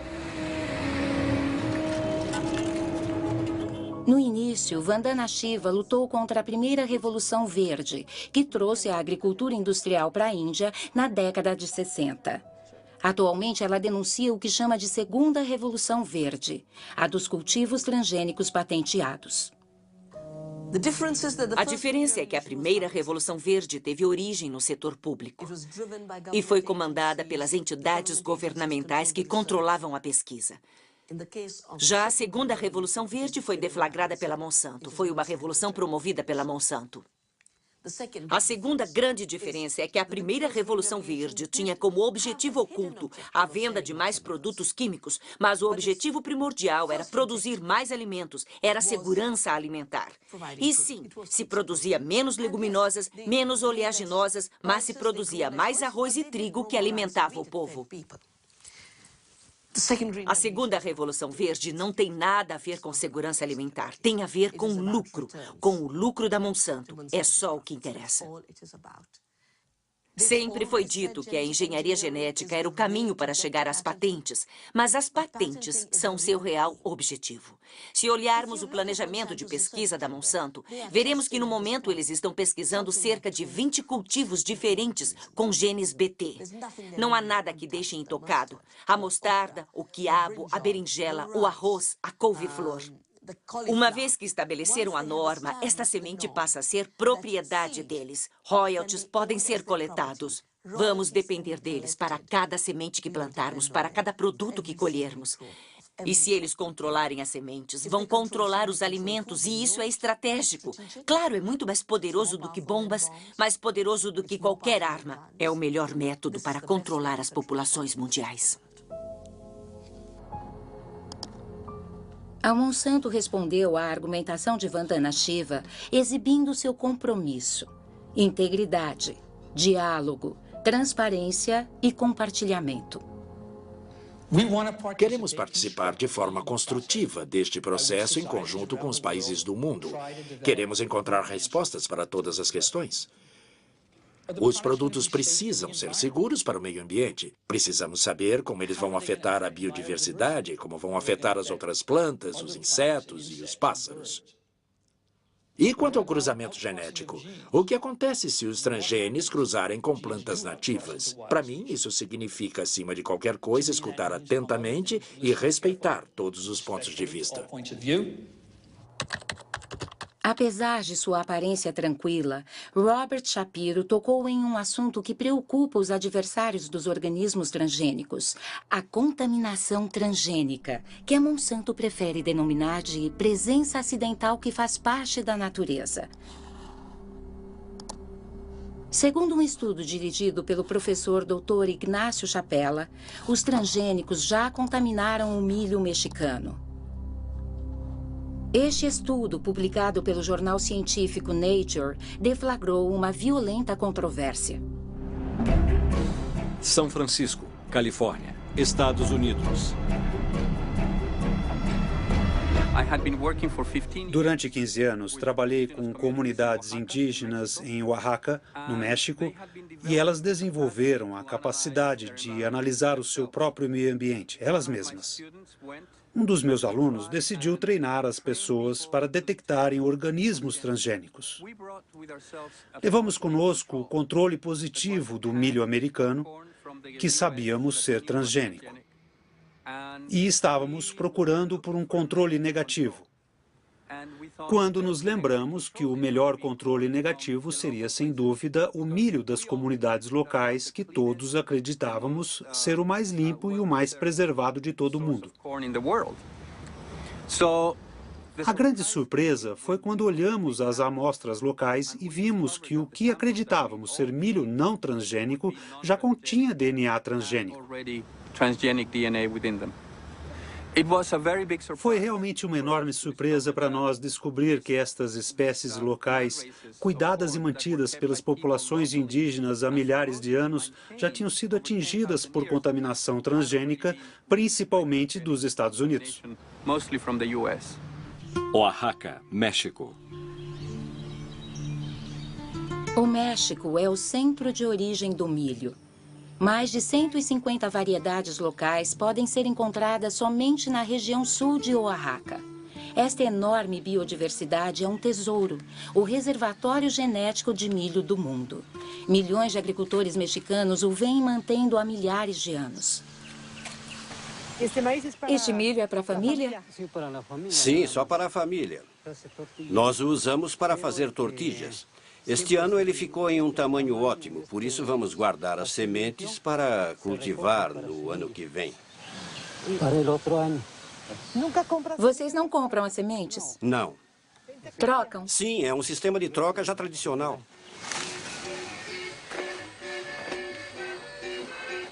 Para preservar a sua biodiversidade, o México baniu os cultivos transgênicos. Contudo, devido a um acordo da NAFTA assinado com os Estados Unidos e o Canadá, o México não pode impedir a importação maciça do milho americano, 40% do qual é transgênico. Esse milho industrializado, como é conhecido no México, é altamente subsidiado pelo governo americano e chega aos mercados custando a metade do milho mexicano tradicional.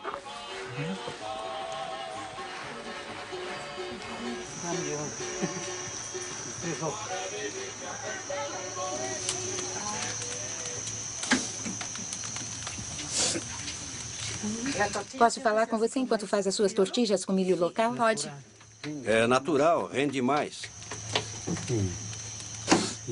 E também alimenta mais, porque vem de um solo puro.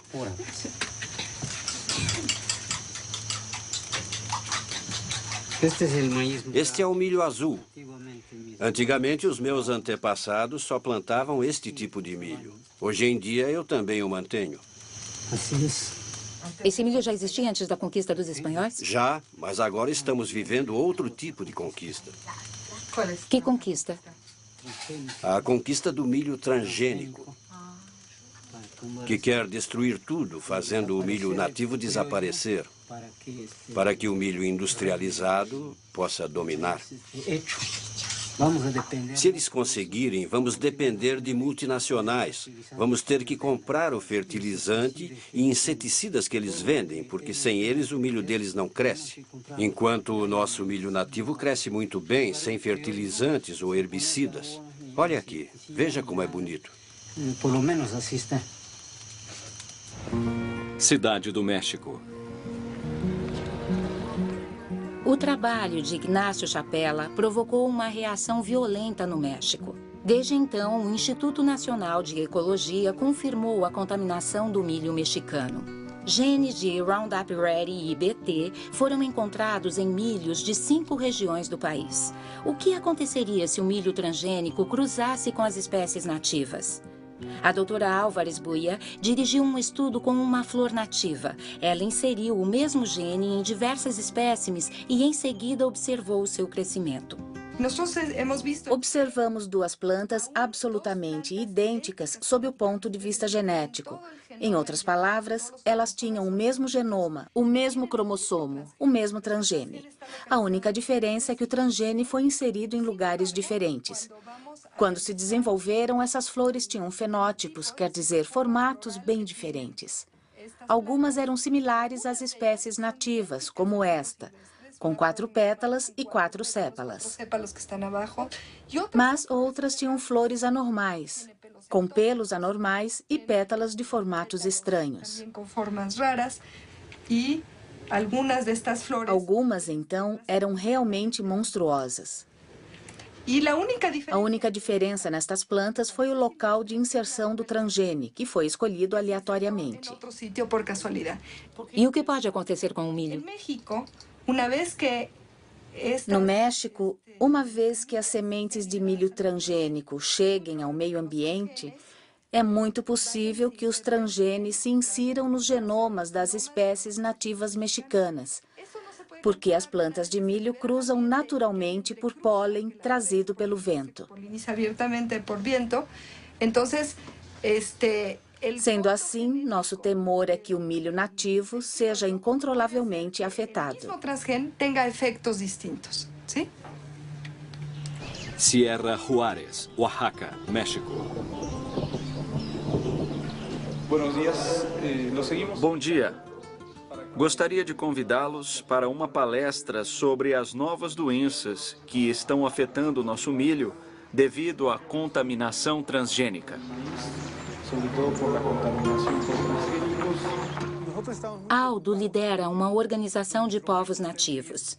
Durante 2 anos, conduziu uma campanha de informação nas comunidades de Oaxaca, em cujas plantações os temores de Helena Álvares já foram confirmados.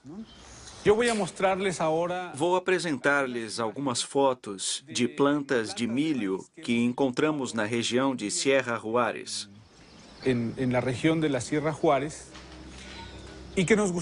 Gostaria de saber se vocês já viram alguma coisa parecida em suas comunidades.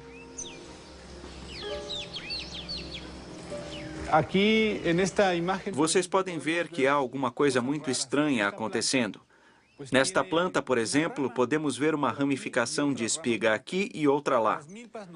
Normalmente o milho não é assim. Temos sempre uma única espiga por folha. Mas vejam, aqui temos 3 espigas saindo da mesma folha. São realmente plantas monstruosas.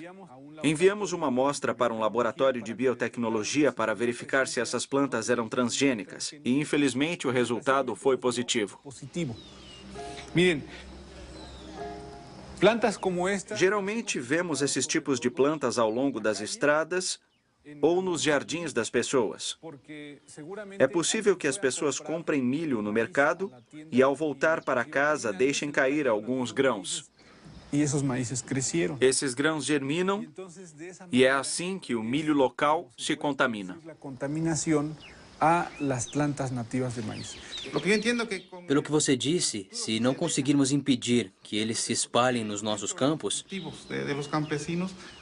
em breve teremos de comprar as sementes, pois nosso próprio milho não crescerá mais.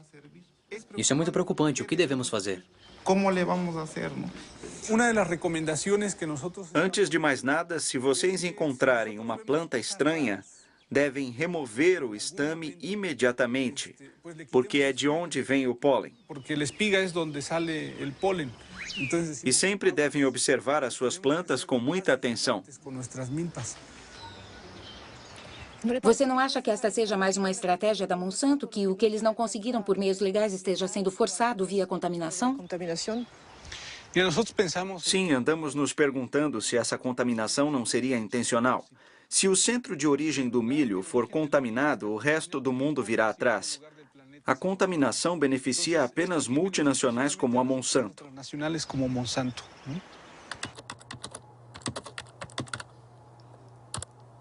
E como reagiu a Monsanto ao trabalho de Ignácio Chapela sobre a contaminação do milho mexicano? A campanha suja da Monsanto conseguiu a demissão do professor Ignácio Chapela. Uma matéria de Jonathan Matthews que lidera o GM Watch, um serviço de informações sobre organismos modificados geneticamente sediado no sul da Inglaterra. Norwich, Inglaterra.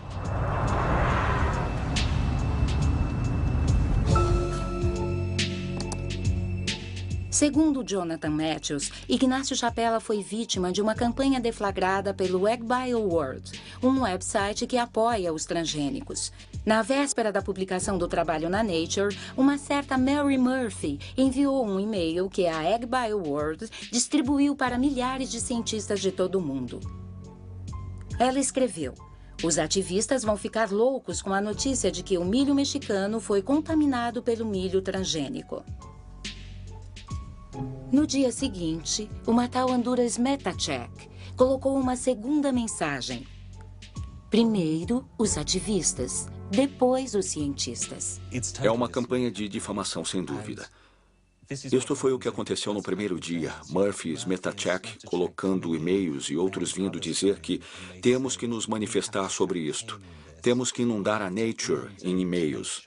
Temos de dizer para o editor da publicação que este estudo não é válido. Nós ficamos monitorando o Smetacheck e Murphy para ver se descobríamos quem elas eram. No caso de Smetacheck, verificamos os títulos de processamento que aparecem no e-mail. Diz aqui, proveniente de... E aí conseguimos o endereço do protocolo de internet IP. Depois foi só ir para um site de registros de websites e copiar o endereço IP que foi identificado como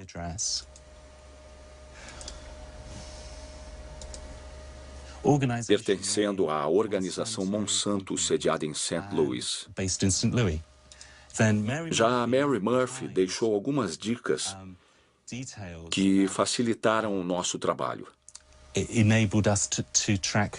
Se olharmos a informação que apareceu postado por Mary Murphy, conseguimos o endereço IP bw6.beaverwood.com.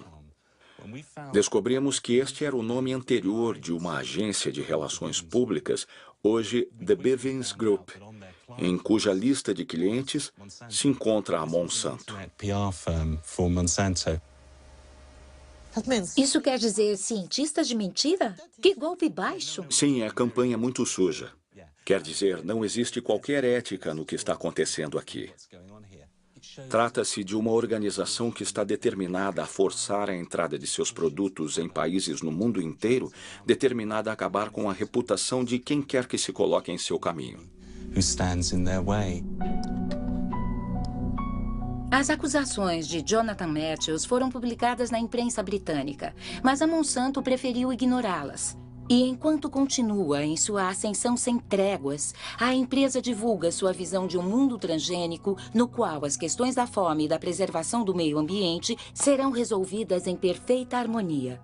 A experiência demonstra que a coexistência da biotecnologia e de sistemas orgânicos e convencionais não é apenas possível, mas já está ocorrendo pacificamente em todo o mundo.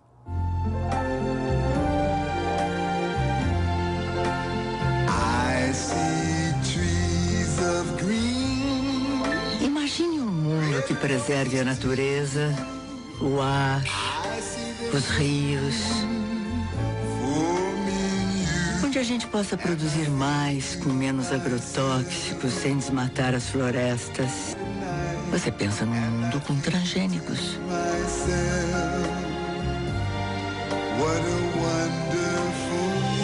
Uma iniciativa Monsanto com apoio da Associação Brasileira de Nutrologia. Paraguai. Esse mundo transgênico já existe na América do Sul, onde cerca de 100 milhões de acres de soja Roundup Ready foram plantados em 2007.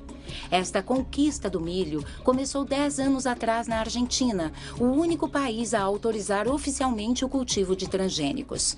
Desde então, os transgênicos se espalharam misteriosamente pelos países vizinhos, como o Brasil e o Paraguai, que podemos ver aqui. Em 2005, o Paraguai finalmente legalizou os plantios contrabandeados, com o objetivo de reservar a sua soja nativa para as exportações para a Europa, onde os produtos transgênicos devem obrigatoriamente ser rotulados. Mas, na verdade, para o ministro da Agricultura, a conquista já tinha acontecido. Vimos-nos forçados a autorizar as sementes transgênicas porque elas já tinham entrado no país de uma forma, digamos, não ortodoxa. O senhor sabe como elas entraram no país? Pelo mercado negro ou pelo contrabando? Não falamos do mercado negro, mas sim de sacas em branco, porque essas sementes vêm em sacas sem qualquer identificação. O senhor acha que a Monsanto teve alguma coisa a ver nesse contrabando de sementes? É possível que a empresa tenha, vamos dizer, feito algum tipo de promoção de suas sementes e, como já lhe disse, o governo teve de reagir para autorizar o que, de fato, já estava acontecendo.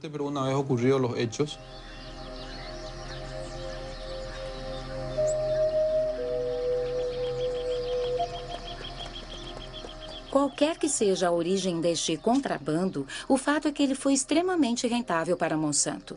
Assim que os plantios foram legalizados, a empresa passou a receber royalties sobre cada tonelada de soja que o país produziu, tal como no Brasil.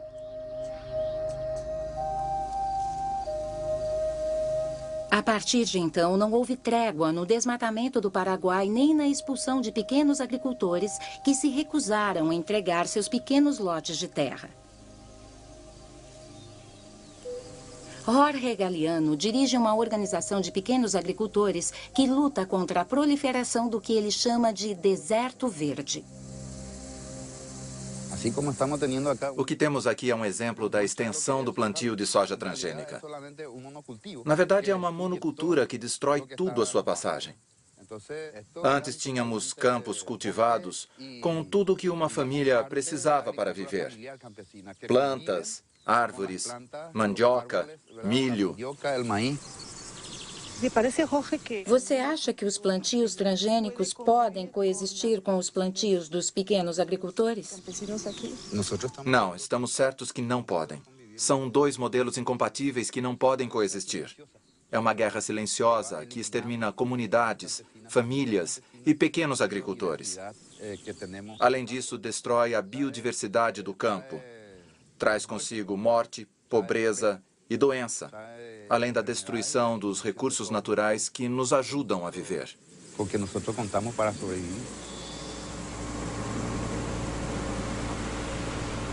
Hoje, o herbicida Roundup é pulverizado em todo o Paraguai por pulverizadores manuais ou mecânicos dirigidos por trabalhadores sem qualquer proteção. O herbicida é pulverizado bem na porta das pessoas ou perto das culturas de subsistência dos pequenos agricultores. A cada ano, os plantios são destruídos e milhares de pessoas contaminadas. Como esta família, que está rodeada pelos transgênicos da Monsanto. Os pais estão preocupados com seu filho Pedro, porque ele atravessa os campos de soja todos os dias para vender as tortillas feitas por sua mãe.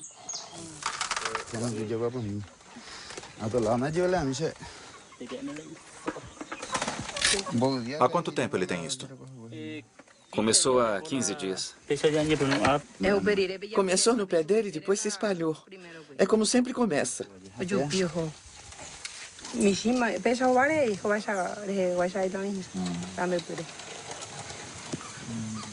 Ele tem dores de cabeça?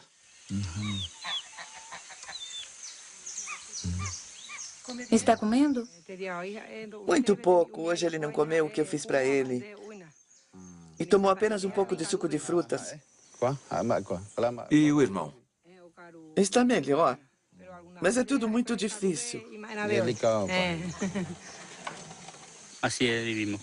É assim que vivemos. Tomamos água contaminada.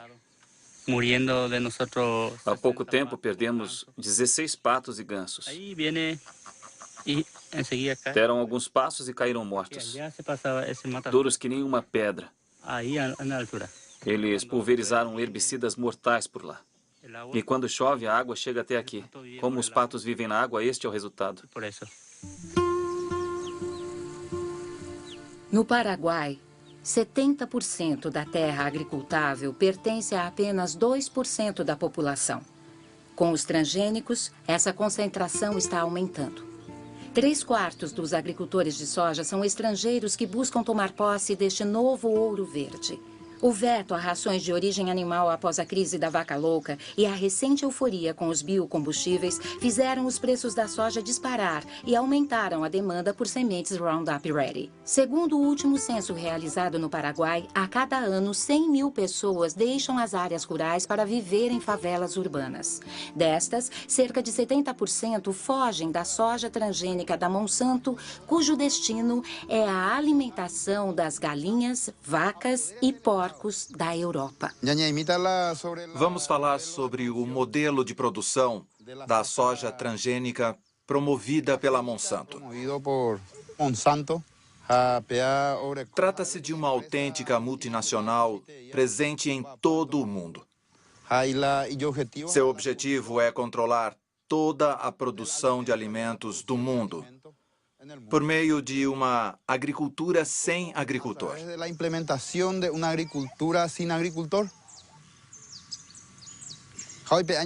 A consequência é que a Monsanto está nos privando de nossa soberania alimentar, da nossa capacidade de alimentarmos a nós mesmos sem depender de ninguém mais. É por isso que dizemos que precisamos lutar por nossa independência, por nossa terra. Precisamos defender nossas comunidades, nossas famílias e o nosso país. No meu caso, a minha família mora na cidade, mas eu não quero ir para lá. Na cidade você tem de comprar tudo, até comida. Aqui, seja o que for que plantarmos, é nosso. Podemos comer o que quisermos. Mas na cidade não é assim. Se você não tiver dinheiro, vai ter de procurar comida nas latas de lixo.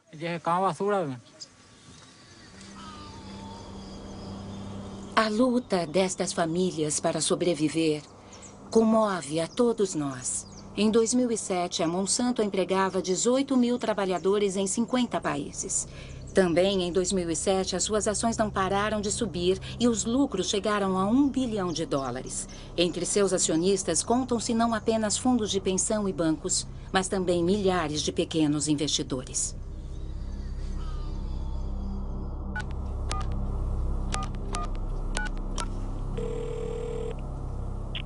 Chris Horner? Alô, Christopher. Marie-Monique Robin, da França. Sim.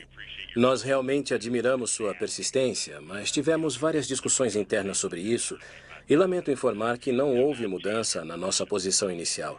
Não há motivo para contribuirmos com esta produção. Acreditamos que não virá a ser positivo. Então, você entende.